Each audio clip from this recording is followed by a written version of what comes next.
राधे राधे दोस्तों। आज हम जानेंगे कि राजस्थानी चित्र शैलियों में वनस्पति का चित्रण किन किन चित्र शैलियों में हुआ है। सबसे पहला जो आपको ये चित्र दिखाई दे रहा है भगवान श्री कृष्ण और राधे का।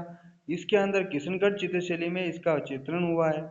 यहीं पर राधा कृष्ण के चित्र बूंदी शैली में भी वनस्पति का चित्रण हुआ है। राजस्थानी चित्रकला अन्य भारतीय शैलियों से प्रभावित होती हुई स्वतंत्र रूप से राजस्थान के वीर प्रदेश में पोषित हुई और पल्लवित हुई तथा वल्लभ और वैष्णव संप्रदाय में लीन हो गई। इसने सूरवीर राजाओं के हृदय पटल पर कृष्ण राधा से जुड़े अपने ललित भावों की छटा बिखेरी है। यही कारण रहा कि राजस्थान के लगभग प्रत्येक शैली में राधा कृष्ण के विभिन्न रूपों एवं रस भावों का अंकन प्रमुखता से हुआ। इसी रस भाव को चित्रों में मुखरित करने के लिए चित्रकारों ने प्रकृति को आधार बनाया। क्या बनाया? प्रकृति को आधार। राजस्थान में विभिन्न रियासतों में अलग अलग शैलियों का विकास हुआ और शैली इसी रियासतों के नाम से क्या हुई? प्रसिद्ध हुई है। तो देखिएगा कौन कौन सी शैलियां हैं उनके बारे में जान लेते हैं कि शैलियाँ इन शैलियों का कलात्मक विकास एक ही स्थान पर रुका नहीं, सदैव गतिशील रहा। संपूर्ण राजस्थानी चित्रकला को विभिन्न रियासतों के चित्रकारों ने अपनी विशिष्ट शैली में चित्रित किया। अंततः यह चित्र अपने स्थानीय प्रभाव और परंपरा के कारण विभिन्न शैलियों में बनकर सबके सामने आए। आनंद कुमार स्वामी ने राजस्थानी चित्रकला का वैज्ञानिक वर्गीकरण किया। पहले ही प्रश्न यहाँ से बन रहा है कि राजस्थान की जो चित्रकला है उसका वैज्ञानिक वर्गीकरण किसने किया? तो आनंद कुमार स्वामी ने किया। ओके। इसके चार भागों में इसे बांटा है आनंद कुमार स्वामी ने और उनकी उप शैलियों को भी उन्होंने निर्धारित किया है। चार चित्र शैलियाँ कौन कौन सी देखिएगा। सबसे पहली है मेवाड़ शैली, जिसे उदयपुर शैली के नाम इसका उदयपुर शैली भी कहते हैं। इसकी उप शैलियाँ बता रहा हूँ। मेवाड़ शैली की उप शैलियों में उदयपुर शैली, नाथद्वारा शैली और देवगढ़ शैली। मारवाड़ शैली दूसरी शैली है चित्र शैली। इसकी जो उप शैलियाँ हैं वो है जोधपुर शैली, बीकानेर शैली, किशनगढ़ शैली, अजमेर शैली, नागौर शैली और अजमेर शैली, जैसलमेर शैली। तीसरी शैली है आपके पास में हाड़ौती शैली, जिसकी उप शैलियाँ हैं कोटा शैली, बूंदी शैली और झालावाड़ शैली। चौथी है ढूंढाड़ शैली। इसकी उप शैलियों में आएगी आमेर शैली, जयपुर शैली, अलवर शैली, शेखावटी शैली और उनियारा शैली। ये जो सभी शैलियाँ हैं और उप शैलियाँ अपने सौंदर्यात्मक लालित्य से भरी हुई है। इसमें काव्य तत्व, चित्र तत्व और प्रकृति का तत्व पूर्ण रूप से समाहित है। साथ ही धार्मिकता और श्रृंगारिकता दोनों राजस्थानी चित्रों के आधार बिंदु रहे। राजस्थानी शैली के चित्रों में उपयुक्त वनस्पतियों और पेड़ों का चित्रण देखकर अनुभव होता है कि चित्रकारों का लक्ष्य केवल शैलियों की मात्र विषय के अनुरूप चित्रण करना नहीं था। चित्रकार जब भी श्रीनाथ जी और राधा माधव और अन्य किसी भी विषय पर चित्र बनाते थे तब उन सभी का गहन अध्ययन करते थे। तब कहीं जाकर रंग रेखाओं अपने राजाओं के मनोभाव, उनकी भक्ति, उनके श्रृंगार सहित कैनवास पर अंकित करते थे। इस चित्र में प्रकृति का वर्चस्व सर्वाधिक रहा। राजस्थान शूरवीरों की भूमि रही, किंतु भक्ति और आध्यात्मिक विषय भी यहाँ की शैलियों में व्याप्त रहे। इसलिए चित्रकारों ने अध्ययन मनन के पश्चात विषय के अनुरूपण चित्रण किया। उदाहरण के लिए देखिए यहाँ पे उदाहरण आ रहा है मेवाड़ शैली की उप शैली नाथद्वारा शैली, जिसे पिछवे शैली भी कहा जाता है। अब नाथद्वारा शैली की नाथद्वारा शैली का उपनाम क्या है? पूछ लिया जाए एग्जाम में तो क्या नाम है? पिछवाई शैली। इस शैली में विभिन्न प्रकार की पिछवाइयाँ श्रीनाथ जी की लीलाओं श्रीनाथ जी की लीलाओं पर आधारित है। किस पर आधारित है? श्रीनाथ जी की लीलाओं पर आधारित थी, जो श्रीनाथ जी के विग्रह के पृष्ठभूमि में वातावरण उत्पन्न करने के लिए लगाई जाती है। विग्रह में यानी कि श्रीनाथ जी की मूर्ति है उसके पीछे लगाई जाती है। प्रस्तुत चित्र में चित्रकारों ने प्रकृति को अत्यंत सुंदर ढंग से चित्रित किया, जिससे श्रीनाथ जी के बाल रूप की भव्यता और विशालता उत्पन्न हो रही है। इसमें केले, देखिए नाथद्वारा शैली की विशेषताएं आ रही है। इसमें केले, आम, पीपल, अशोक आदि वृक्षों का चित्रण हुआ। यह सभी अपनी विशेषता और प्राकृतिक विशालता के लिए श्रीनाथ जी की महिमा को मंडित करते हैं। तो नाथद्वारा शैली की विशेषताएं पूछ ली जाए तो केले, आम, पीपल, अशोक आदि के वृक्षों का यहाँ पर क्या हुआ? चित्रण। साथ ही श्रीनाथ जी की महिमा को मंडित करेंगे। हरे रंग की विविधता को भी ध्यान में रखते हुए चित्रकार ने इन वृक्षों का चित्र अंकन किया। केले के वृक्षों की लयबद्धता के चित्र में बहुत ही सुंदर संयोजन के साथ अंकित किया गया है। इससे श्रीनाथ जी केंद्र बिंदु में बने हुए। दूर पृष्ठभूमि में आसमान में रंग बिरंगे हल्के रंगों से बादलों को चित्रित किया गया, जिससे अनंत भाव का बोध हो रहा है। इस रंग बिरंगे प्रकृति चित्रण में पक्षियों का भी चित्रण कर सौंदर्यात्मक भाव उकेरा गया। सिन्हा जी के हाथों में कमल पुष्प दिखाकर चित्रकार ने आध्यात्मिक संभावनाओं को बोध कराने का प्रतीकात्मक प्रयास किया है, जिससे दर्शक सौम्य भक्ति भाव का अनुभव कर आध्यात्मिक रास भाव का आनंद ले सके। इस प्रकार पिछड़ी कला से आध्यात्मिक भक्ति का भाव सहज ही अनुभव होता है। देखिए यहाँ पे केलों का वृक्ष, आम के वृक्ष और आशा जो अशोक के वृक्ष है, पीपल के वृक्ष है, उनका यहाँ पे क्या हुआ है, चित्रण हुआ है। अब देखिए मारवाड़ शैली की जो विशेषता है उसमें देखो, नाथद्वारा शैली में एक तो वनस्पति का चित्रण हो गया, मारवाड़ शैली में कहाँ हो रहा है, तो किशनगढ़ शैली में, जिसमें पीढ़ियों से वल्लभ संप्रदाय की भक्ति समाहित थी। अब भक्ति के अंदर ही वनस्पतियों का उपयोग हो रहा था, संप्रदाय में भक्ति समाहित थी किशनगढ़ शैली में, जिसको कलाकारों ने बखूबी अपने चित्रण का आधार बनाया। भक्ति भाव से सहज अनुभूतियों का प्रकृति के माध्यम से प्रतीकात्मक ढंग से चित्रण किया गया। इस प्रकार किशनगढ़ के सभी चित्रों को देखा जाए तो प्रकृति का प्रतिफल ही है।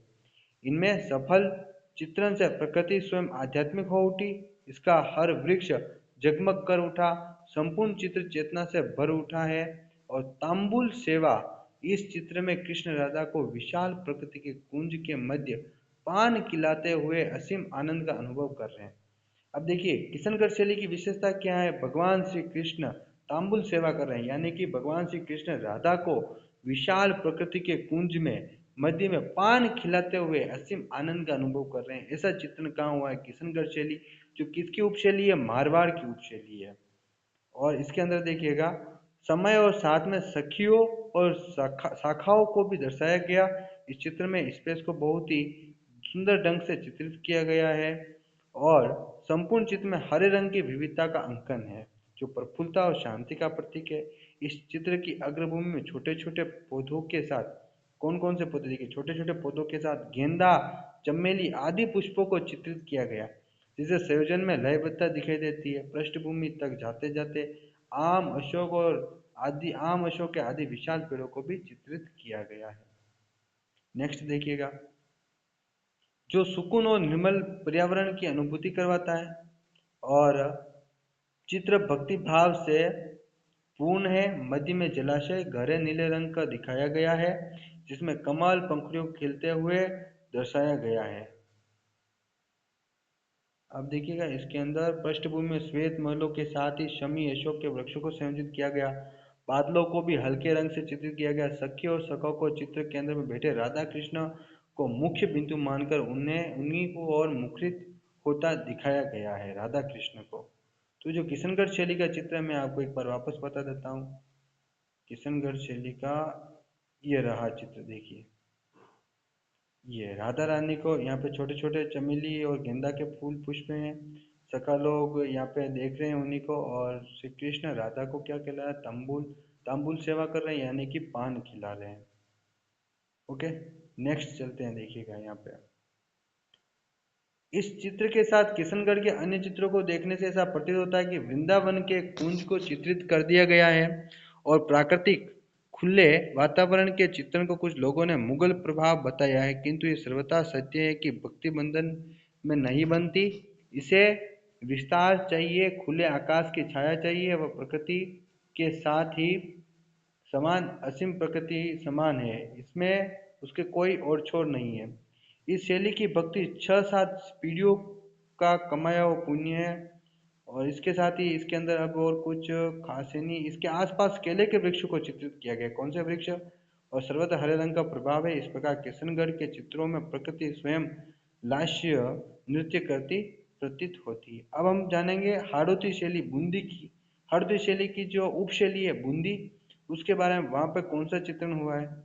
तो मैं सबसे पहले आपको उसका चित्र बता देता हूँ, फिर उसके बारे की विशेषता जानेंगे। देखिएगा बूंदी शैली का चित्र ये रहा, देखिए ये राधा कृष्ण एक साथ हैं, सभी लोग उनके आसपास खड़े हैं, प्रकृति का चित्रण है, नाव में बैठे हुए विहार कर रहे हैं, ऐसा चित्रण है। तो आइए इसको जानते हैं पूरा।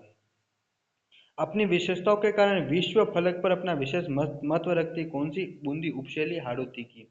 काव्य साहित्य और प्रकृति प्रेमी राजाओं के आश्रम में बूंदी शैली अधिक विकसित हुई, इसलिए प्राकृत प्राकृतिक दृश्य विशेषकर पेड़ पौधों, आम, केला, कदम, पीपल, फूलों के बेल, पक्षियों और तालाब और नदियों को भी चित्रित किया गया। राधा कृष्ण की पूजा करते हुए प्रस्तुत चित्र में चित्रकार ने विशाल संयोजन को फलक पर गढ़ दिया। अग्र भूमि में जलाशय दिखाया गया है जिसमें एक विशाल नाव में राधा कृष्ण और गोपियों को दिखाया गया। पवित्रता और भव्यता शांति को दर्शाने के लिए अशोक, आम, कदम के वृक्षों और खिले हुए पुष्पों से एकात्म भाव को चित्रकार ने चित्र में मानो बिखेर दिया हो। अन्य पशु पक्षियों को बहुत ही प्रमुखता से चित्रित किया है। केले के वृक्ष और गेंदे के पुष्पों को संयोजन के अनुसार चित्रित किया गया।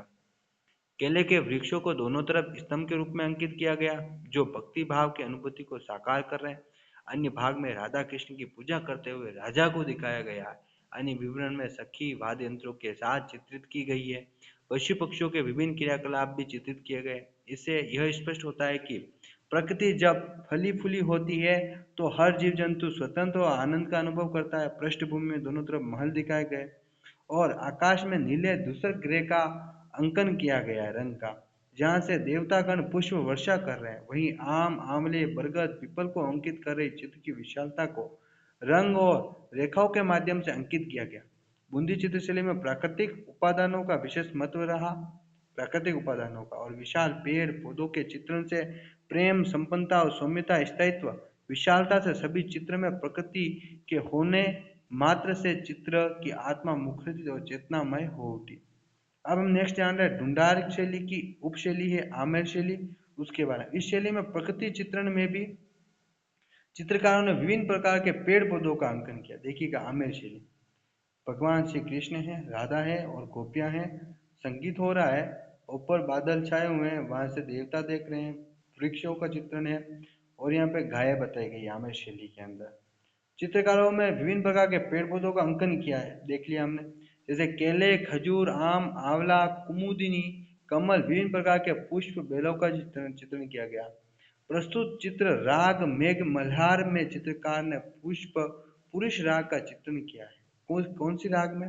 राग मेघ मल्हार में चित्रकार ने पुरुष राग का कौन सा क्या चित्रण?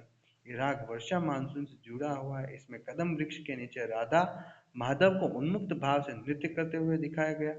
साथ ही 5 मित्र रागिनियां चित्रित है जिनके हाथों में वाद्य यंत्र है। यह राग वर्षा ऋतु मानसून से जुड़ी हुई है। कौन सी शैली में? आमेर शैली में, ढूंढार की उपशैली आमेर के अंदर। और अग्रभूमि में कमल पुष्प का चित्रण किया गया। इसी चित्र में कदम, खजूर, केले के वृक्षों का चित्रण किया गया। इसमें हल्के रंगों की विभिन्न टोन्स प्रयोग किए गए। पृष्ठभूमि में गहरे नीले सफेद रंगों से पानी से भरे मेघों को अंकित किया गया। इस प्रकार चित्र में ताजगी भरे हरे रंगों का प्रयोग चित्रकार ने विषय का महत्व और गरिमा बढ़ाने के लिए किया। इस प्रकार राजस्थानी लघु चित्रों में चित्रकारों ने अपने चित्रों में सामान्य रूप से प्रकृति का चित्रण नहीं किया, बल्कि गहन अध्ययन के पश्चात चित्रों में भक्ति, श्रृंगार, राग रागिनियों, युद्ध, विहार आदि जैसे विविध विषयों के अनुरूप ही वनस्पतियों को चित्रित किया। इसे राजस्थान की लघु चित्र संपूर्ण विश्व में आज भी तरोताजा है और पर्यावरण संरक्षण के लिए एक दिशा भी है, क्योंकि इन चित्रों में चित्रित हरे पेड़ पौधे हमारे वेद पुराणों में विशेषताओं के साथ वर्णित है। पर्यावरण संरक्षण और उसका आनंद हमारी ललित कलाओं में जन जीवन में हमेशा रहा है। तो देखिए यहाँ पर जो हमने चित्रशैलियाँ देखी, इन चित्रशैलियों के अंदर सबसे पहला ही प्रश्न हमारा था कि वैज्ञानिक विभाजन आनंद कुमार स्वामी। कितनी स्कूल से यानी कि शैली है? मेवाड़ शैली, मारवाड़ शैली, हाड़ौती शैली, टुंडार शैली। इनकी उपशैलियों में मेवाड़ शैली की उदयपुर शैली, नाथद्वारा शैली और देवगढ़ शैली। मारवाड़ शैली के अंदर जोधपुर शैली, बीकानेर शैली, किशनगढ़ शैली, अजमेर शैली, नागौर शैली और जैसलमेर शैली। और हाड़ौती शैली के अंदर कोटा शैली, बूंदी शैली, झालावाड़ शैली। ढूंढार शैली के अंदर आमेर शैली, जयपुर शैली, अलवर शैली, शेखावटी शैली और उनियारा शैली। इनके अंदर प्रकृति का चित्रण कहाँ कहाँ हुआ है? तो मेवाड़ शैली के अंदर नादुरा शैली में हुआ है और पिछवाइयों के रूप में हुआ है, जिसमें सिन्हाजी कदम के वृक्षों के बीच में मुख्य केंद्र के रूप में है। मारवाड़ शैली के अंदर किशनगढ़ जो चित्र शैली है उसके अंदर इसका चित्रण हुआ है। किशनगढ़ शैली चित्र में मुख्य जो चित्र है, भगवान श्री कृष्ण तांबुल सेवा कर रहे हैं राधा की, यानी कि भगवान श्री कृष्ण राधा को पान खिला रहे हैं और आसपास गोपियां और वृक्षों का चित्रण हुआ। हार्दय शैली, कोटा शैली के अंदर हाड़ौती शैली जिसके अंदर बूंदी शैली के अंदर प्रकृति का चित्रण हुआ है। बूंदी शैली के अंदर भी भगवान श्री कृष्ण और राधा खड़े हैं, राजा उनकी सेवा कर रहा है और फिर पास में एक तालाब बताया कि जिस नाव में राधा कृष्ण बैठे हैं और गोपियाँ बैठी हुई है, विहार कर रही है। फिर है ढूंढार शैली। ढूंढार शैली में आमेर शैली के अंदर प्रकृति का चित्रण हुआ है। उसके अंदर भगवान श्री कृष्ण जो मल्हार राग होती है मेघ वृष की, उसके साथ नृत्य करते हुए गोपियों को राग रागिनियों के साथ बताया गया। इसी के साथ ये जो सुजस मैगजीन थी इसके अंदर प्रकृति के चित्रण के बारे में देखा हमने। नेक्स्ट वीडियो में हम देखेंगे अन्य जानकारी जो भी इम्पोर्टेंट होगी उसके बारे में। तब तक धन्यवाद।